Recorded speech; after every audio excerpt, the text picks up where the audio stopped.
Thank you, Mr. Speaker. I appreciate you being down here with me tonight. I've got a heavy heart because I feel like in just the short time you and I have been in this body, we've seen the same story play out more than once. You'd like to think that we would all learn from our mistakes in this body. And in fact, I don't fault any of my colleagues who make mistakes. I'm one of the folks who is guilty of having made a mistake before, Mr. Speaker. I'm not going to put you in that same box, but yes, I have made a mistake before. The question isn't do you make mistakes, the question is what do you learn from your mistakes?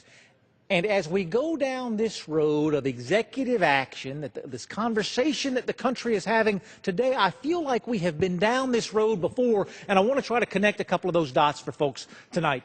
Mr. Speaker, you can't see what I have here, but it's something that is near and dear to your heart. It's Article 2, Section 2 of the United States Constitution. And it says, the President shall have the power to fill up all vacancies that may happen during the recess of the Senate by granting commissions which shall expire at the end of their session. Now, you wonder why this is important. It's just one paragraph in a relatively lengthy and really meaty Constitution. And the answer is because it defines the relationship between the Article I Congress and the Article II White House. If you want to make appointments to positions of great power, great authority in the United States government, you must do so with the advice and consent of the United States Senate, that the Senate must confirm all of those individuals that the President wishes to place in these positions of great power. Well, the President back in 2012, 2011, had some folks that he wanted to appoint to positions of great responsibility. One of those was the National Labor Relations Board. You will recall this, Mr. Speaker. The President made some nominations, and the Senate said, no, this isn't going to fly. Now, the President could have gone back and said, you know what, if you don't like these nominees, this is an important job, it's an important responsibility, so I'm going to appoint some different nominees, I'm going to put some different names out there, I'm going to work with you to try to find some folks that we can agree on as the Constitution requires. That's not what the President did. In fact, there's a pattern of that not being what the President does. What the President did, instead of working with the Senate, what the President did, instead of offering some different names, what the President did, instead of trying to find common ground, was he went to this Article 2, Section 2 of the United States Constitution and said, I have the power to fill these spots without anybody else's advice or counsel, without anybody else's consent, as long as I do it during recess. And he woke up one morning, he declared the Senate in recess, and he made these appointments. Now, that would be all well and good, Mr. Speaker, if the Senate had, in fact, been in recess. But the Senate wasn't in recess. I have here on a chart, Mr. Speaker, a quote from Senate Majority Leader Harry Reid. It's November 16, 2007, when President Bush was still the President of the United States. He, too, wanted to make some nominations. The Senate then, as in 2012, disagreed with those nominations, didn't want to appoint those people. And Senate Majority Leader Harry Reid said this. He said, the Senate will be coming in for pro forma sessions during the Thanksgiving holiday to prevent recess appointments. My hope is that this will prompt the President to see that it is in our mutual interests for the nominations process to get back on track. Hear that, Mr. Speaker. Senate Majority Leader Harry Reid said to then President George Bush, I don't like the folks that you're trying to nominate. I disagree with you on those nominations. And so I'm going to keep the Senate in pro forma session to prevent you from nominating those folks during a period of recess, prevent you from using Article 2, Section 2. And I hope that will encourage you to come and work with us together to find folks who are mutually agreeable for these positions. November 2007. Harry Reid kept the Senate in session, these pro forma sessions, all through the Thanksgiving holiday. I bring you to December 19, 2007, later that same year. Again, Senate Majority Leader Harry Reid, he says this, I could be a Grinch, I could tell the President that I would not move any nominations given his demand to make controversial recess appointments. But I'm not going to do that tonight, Mr. President. I am not going to meet intransigence with intransigence. We will confirm those appointments this evening, and I will keep the Senate in pro forma session to block the President from doing an end run around the Senate and the Constitution with his other controversial nominees. Hear that. Getting ready to head home for Christmas, Senator Harry Reid said to then President George Bush, "I will not let you do an end run around the Constitution by nominating, nay, appointing individuals to these powerful positions across the government without the consent of the Senate. I will not let you do it, and I will prevent you from doing it by keeping the Senate in pro forma session during the holidays." Pro forma session means you're in once every 3 days. That's how the law defines it. You come in once every 3 days. It doesn't count as a recess. Harry Reid knows this. It's the tool that he uses to prevent then President George Bush from doing, and I quote, "an end run around the Senate and the Constitution." I found it fairly persuasive, Mr. Speaker. In fact, President George Bush found it fairly persuasive. And this ended the argument, because no president has a vested interest in making an end run around the Senate and the Constitution.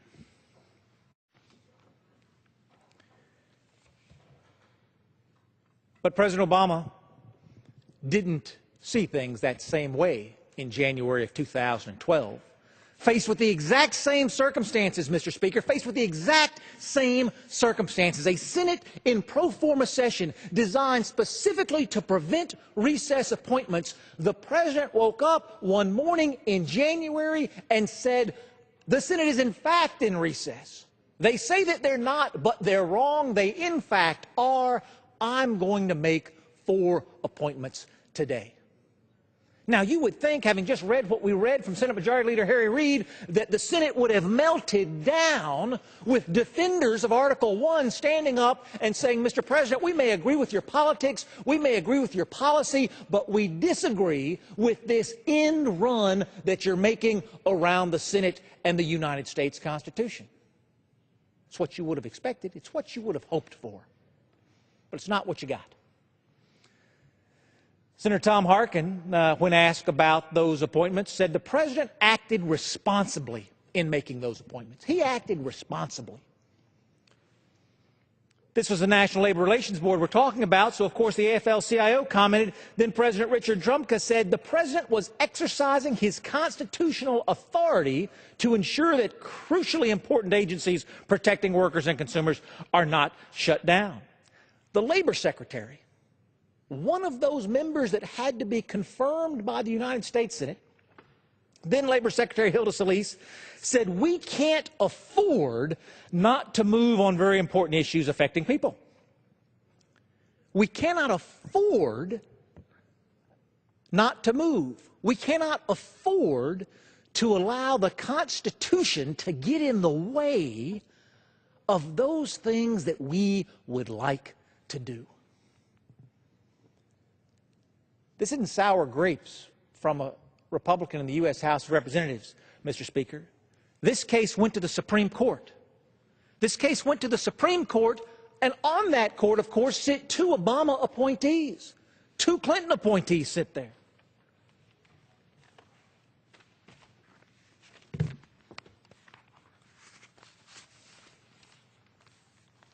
Nine to 0, Mr. Speaker.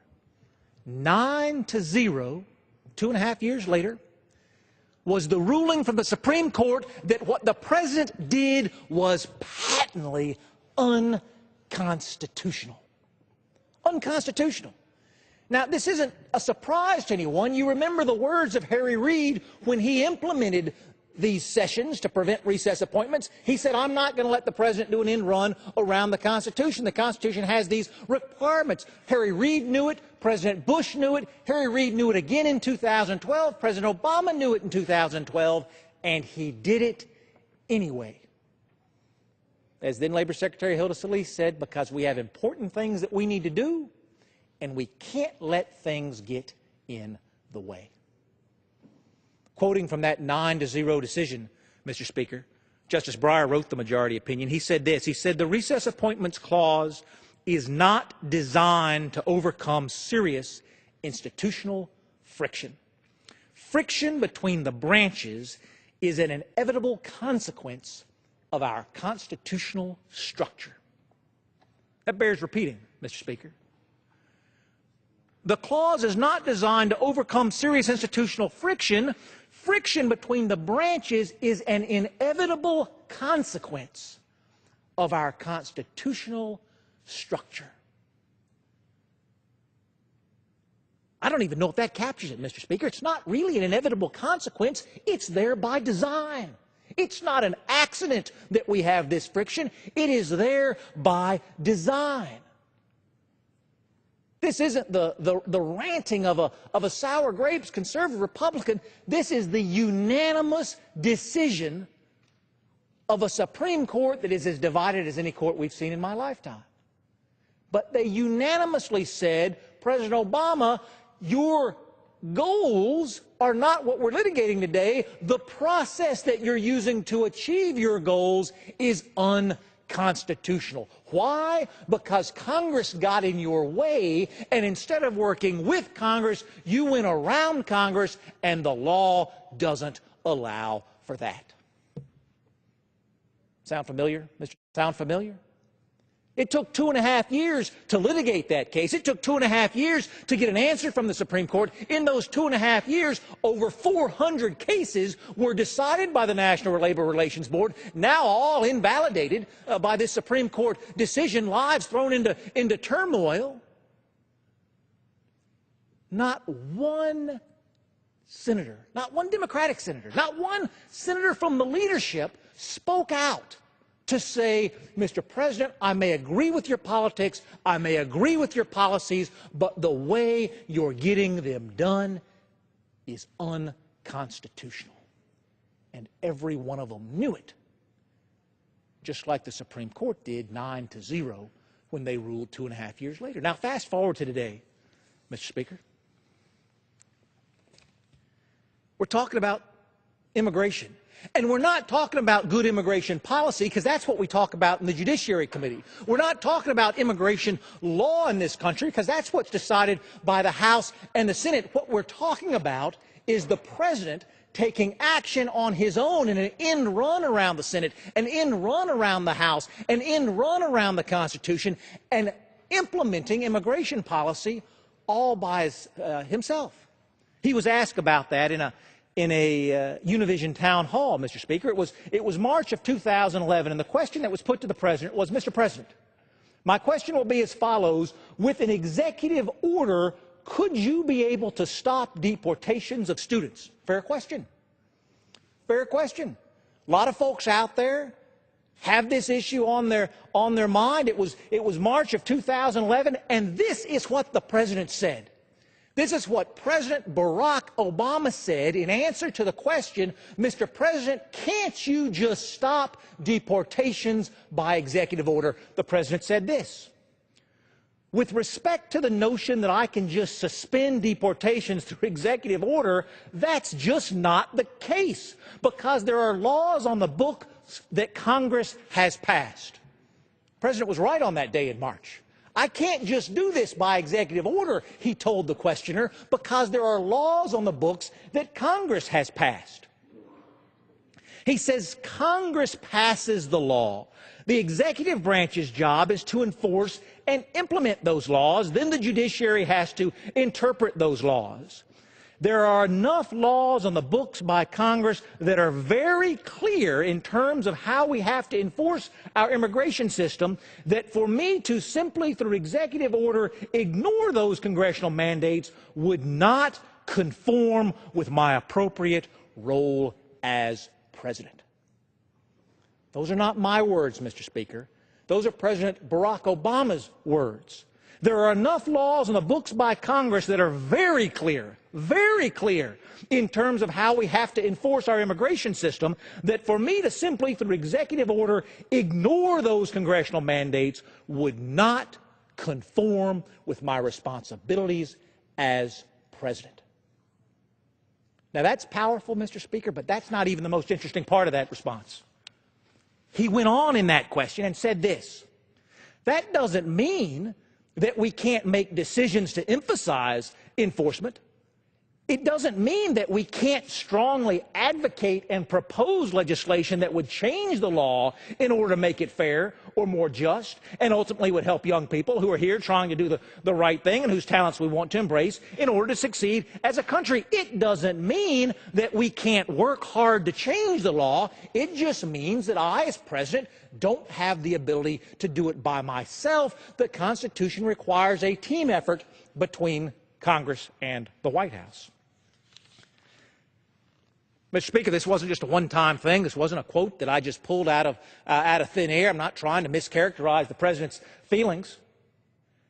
November 2013, he's being heckled. He's giving a speech and he's being heckled by protesters who want him to do more in terms of changing immigration law. You've just heard his last quote where he says, I can't do this by myself. Congress has to lead in this area. He's being heckled, and he says this.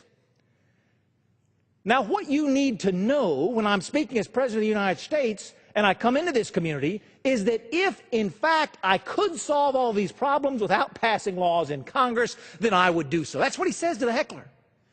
He said, sir, what you need to know is if I could change these laws without Congress, I would. But the Constitution doesn't allow for it. President Obama went on to say, we are a nation of laws. He says that's part of our tradition. He says, and so the easy way out is to try to yell and pretend like I can do something by violating our laws. And what I'm proposing is the harder path, which is to use our democratic processes to achieve the same goal that you want to achieve. But it won't be as easy as just shouting. It requires us lobbying and getting it done. Wow, Mr. Speaker. He's being heckled for his position on immigration policy, and he says to the heckler, if I could do something about it, I would, but I can't. Because America's tradition is a tradition of laws. He says it's not as easy as just one man deciding that he's going to ignore the law or change the law. What it takes is hard work. Working with Congress, lobbying in Congress, working through legislation and changing the laws. It's not as easy as one man deciding he doesn't like the law, because our tradition is a tradition of law. He goes on to that heckler, Mr. Speaker, and he says to him, if you're serious about making that happen, that change happen, changing the law, if you're serious about making that happen, then I'm willing to work with you, but it's going to require work. He says it's not simply a matter of us just saying we're going to violate the law. That's not our tradition. The great thing about this country, President Obama said, is we have this wonderful process of democracy. And sometimes it's messy and sometimes it's hard, but ultimately justice and truth win out. That's always been the case in this country. And that's going to continue to be the case today. Mr. Speaker, that was a year ago. That was a year ago that President Obama said to the heckler, wanting him to do unilateral immigration action, he said, it's not just a matter of us saying we're going to violate the law. He said, we've got this wonderful process, this crazy, crazy process called democracy, where we go to the House and we go to the Senate and we work to change the law. He says it's hard. He says it's a hard process, it's a messy process, but ultimately truth and justice win out, and he is so right. He is so right. Justice Breyer, in that 9-0 decision, rebuking the president for violating the Constitution, said friction between the branches is an inevitable consequence of our constitutional structure. We've been down this road before. Mr. Speaker, I represent a community of immigrants, a vibrant, wonderful, wonderful community of immigrants, folks who have stood in line and paid their money, folks who have relatives overseas who have been waiting in line 5 years or 10 years or 20 years. And I welcome the opportunity to work with my colleagues to change the law to bring fairness and justice to them. Oh, Mr. Speaker, I've got folks in my district, big brains, big minds, strong work ethics, but the visas they're here under don't allow them to go to work. The President has proposed offering 4 million new work permits to folks who have done it the wrong way. I've got folks in my district who've done it the right way, waiting in line without the ability to work. Are there things on which we can agree? There absolutely are, but isn't the first of those things that the President cannot unilaterally change the law from 1600 Pennsylvania Avenue? He knew that was true in 2012. He knew that was true in 2013. What has changed about our 250-year-old Constitution today that suddenly makes it okay? The silence in this town is deafening. From folks who know the right way, to pass a law, to change the law, to implement a law, to enforce a law in the America that we inherited from patriots before us. The President says it's sometimes messy and it's sometimes hard, but the great thing about this country is we have this wonderful process called democracy. Justice Breyer says, Mr. President, you might have forgotten a little bit about that democracy. And 9-0, the Supreme Court says the Constitution was thrown by the wayside in the President's zeal to implement his policies, in the President's zeal to do, as Harry Reid described it, an end run around the Senate, in the President's zeal to do, as Harry Reid described it, an end run around the Constitution. Mr. Speaker, I welcome a policy debate with the President. I welcome a partnership with the President to fix a muddled immigration process that we have in this country today. We are a land of immigrants. We always have been and we always will be, and I thrive on that. I celebrate that. But we are also a land of laws, a sentiment the President has acknowledged and celebrated in years past, and a sentiment that just days after the last election, the President threw out the window in the spirit of the ends justifying the means. I don't think the American people are going to let that stand, Mr. Speaker. And I call on folks from the left and the right to be a part of that chorus of voices. We are not having a debate tonight, we're not having a debate tomorrow about policies of immigration reform. The discussion we're having is about process. The discussion we're having is about whether the Constitution matters. The discussion we're having is who writes the laws.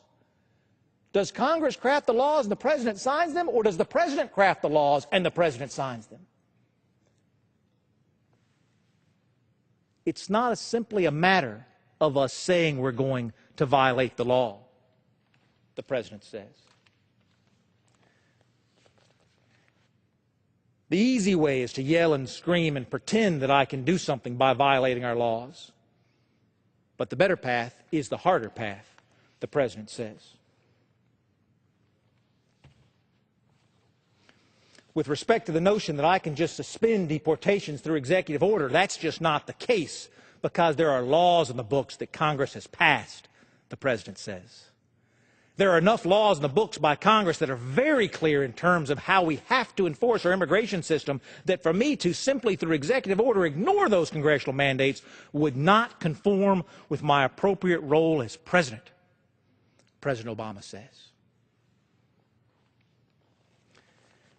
9-0 in defense of the Constitution, the last time the President decided he was going to go it alone, an end run around the Senate, as Harry Reid says, an end run around the Constitution, as Harry Reid says. But it took 2.5 years for the Supreme Court to sort that out. I think America deserves better. I think those trying to immigrate to this country deserve better. I think those fighting for work back home deserve better. And perhaps worse, Mr. Speaker, I think the President knows better and has chosen the path he's chosen anyway. There's still time to turn back on that decision, Mr. Speaker. There's still time to engage in that partnership, to engage in that messy, that hard, but that oh so rewarding process, as the President has described it, that is the Constitution-defined democracy that we live in today. With that, Mr. Speaker, I yield back the balance of my time. The gentleman yields back. Under the Speaker's announced policy of January 3, 2013, the